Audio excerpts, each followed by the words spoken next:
parler des fleurs d'hibiscus.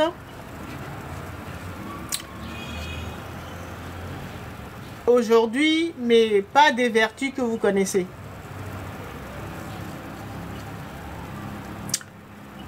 Moi, je vais vous parler, vous savez comment je procède, par observation.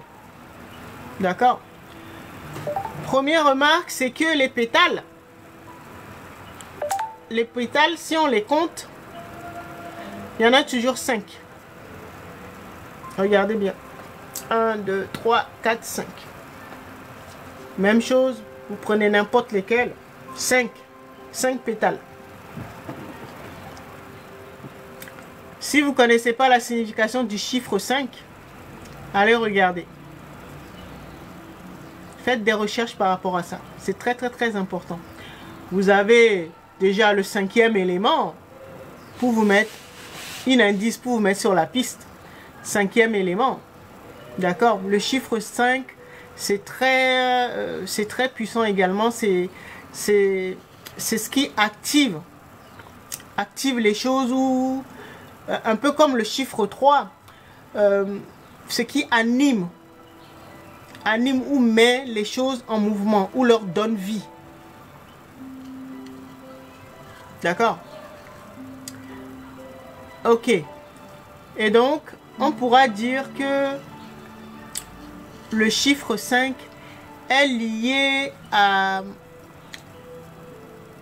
ce que j'aime bien souvent appeler le double quantique, ou la force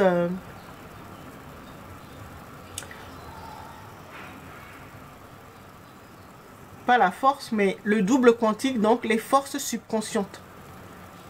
D'accord? Nos forces subconscientes. Et notre double quantique, c'est-à-dire notre corps, ou le génie qui sommeille en nous, est lié au chiffre 5. Donc, également, dans les enseignements, à la sphère causale dont je vous parlais la dernière fois, le 5e monde. Donc, après le monde causal. D'accord? Pour reprendre les manettes de sa vie. D'accord? Donc, le chiffre 5, c'est lié à toutes ces informations-là. D'accord? Donc, moi, je vous donne juste des éléments. À vous de les mettre, de les combiner pour créer vos propres recettes, remèdes ou rituels. D'accord? Alors, il y a déjà ça, 5 pétales. Ok? Et quelque chose de curieux, vous allez voir, la tige. Bon, elle est un peu, elle est un peu ramollie. Vous voyez?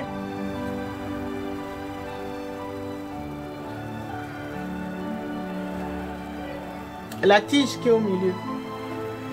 Parce qu'en fait, si vous regardez la forme, vous avez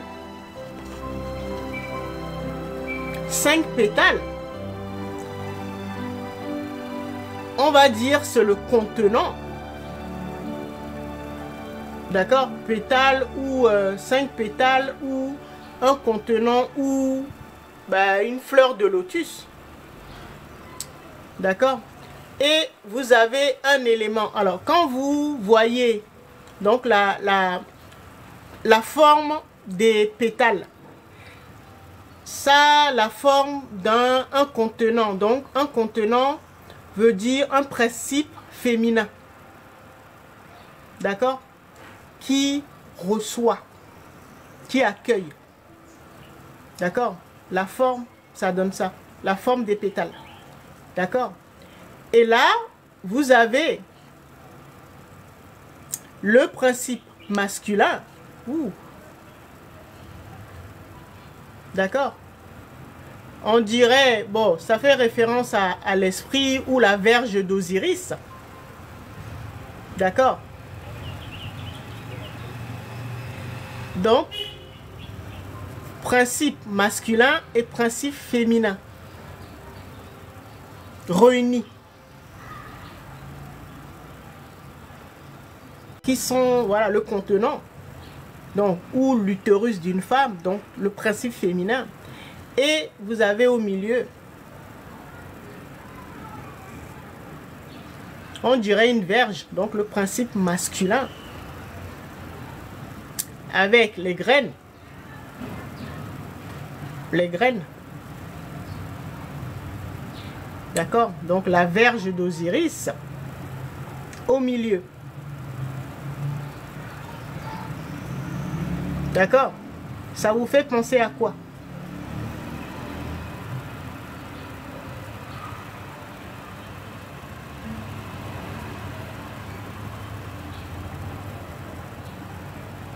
Voilà les semences.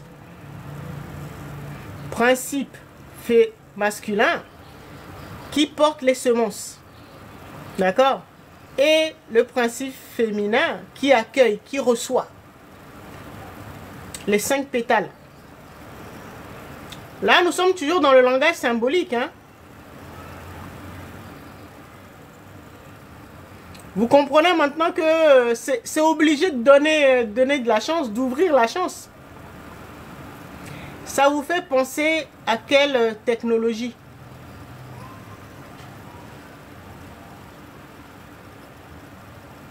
Le principe féminin, c'est ce qu'on appelle, c'est ce que les anciens ont symbolisé par la pyramide, d'accord, qui reçoit, surtout la pyramide à degrés. Et le principe masculin, qu'on appelle la verge d'Osiris, d'accord, avec les semences. C'est ce qu'on représente par les obélisques. Donc là, vous avez l'union entre le masculin et le féminin. Et donc, Osiris, donc la verge d'Osiris, l'obélisque, sur une pyramide.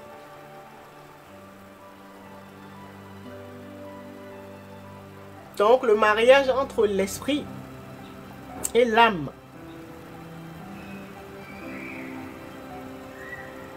Ça vous fait penser à quoi?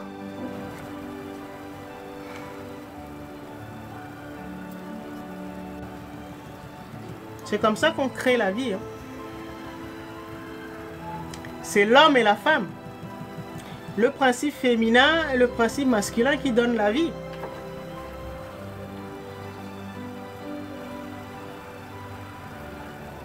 Là, vous avez la femme et vous avez l'homme en pleine action.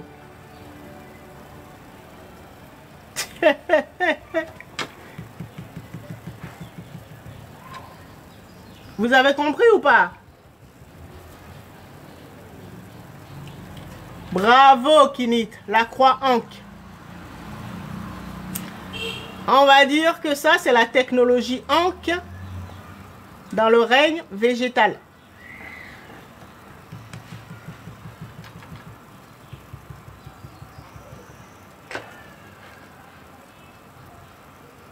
Vous avez les deux principes réunis.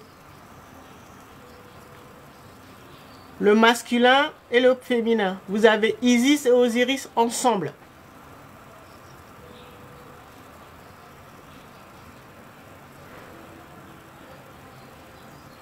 Bien sûr, si tu as ça tout le temps avec toi, tu vas ouvrir ta chance. Hein?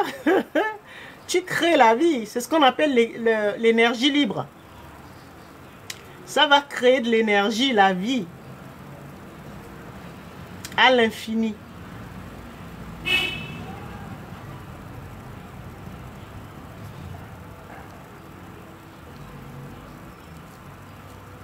Il y a aussi quelque chose qui le représente bien. Quand vous prenez un mortier, dans les villages, ils utilisent le mortier et le pilon.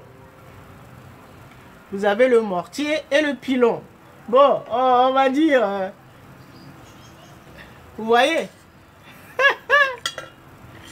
Ça, c'est Osiris. Et ça, c'est Isis. Donc, on va dire, ça, c'est le pilon. Et ça, c'est le mortier. Bon. Vous voyez? C'est obligé de créer de la vie. En plus,